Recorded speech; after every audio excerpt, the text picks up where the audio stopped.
Big surprise, Samsung fans. Tarun posted on his X account, Galaxy fam, it's happening. Samsung Thailand just dropped a hint about the One UI 7 global rollout. As we can see in the screenshot, according to Samsung Thailand, One UI 7 is now available for update in Thailand, starting to gradually open the update for the Galaxy S24 series, Z Fold 6 and Flip 6. For the Galaxy S24 Fan Edition, Galaxy S23 series, Galaxy Z Fold 5 and Flip 5, Galaxy Tab 10 series, it will be available for update in late April and will gradually expand the update to other smartphones and tablets in the following months. Surprise for US Galaxy S23 users. If you bought a Galaxy S23, your weekend just got a whole lot better. One UI 7 with Android 15 is officially rolling out in the US, and it's packed with sleek design, smooth animations, and powerful Galaxy upgrades.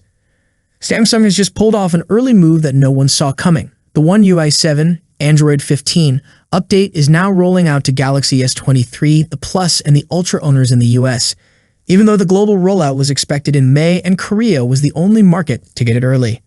But here's the twist. The rollout has started with devices on smaller carriers like US Cellular and Xfinity Mobile.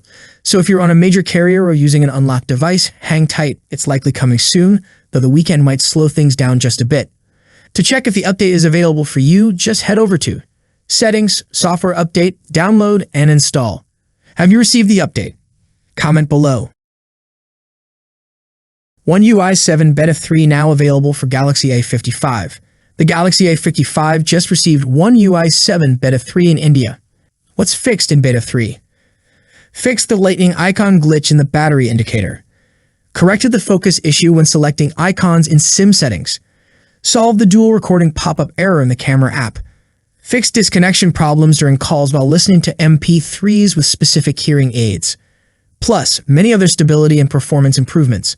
With One UI 7 hitting tablets early in the 55 beta ironing out key bugs, Samsung is clearly pushing hard to polish its Android 15 experience. More devices are next in line, so stay tuned. I hope you liked the video. If you enjoyed the video, subscribing to the channel would be greatly appreciated. That's it for today. What's your thoughts on this? Let me know in the comment section. As always, see you in the next video. Peace out.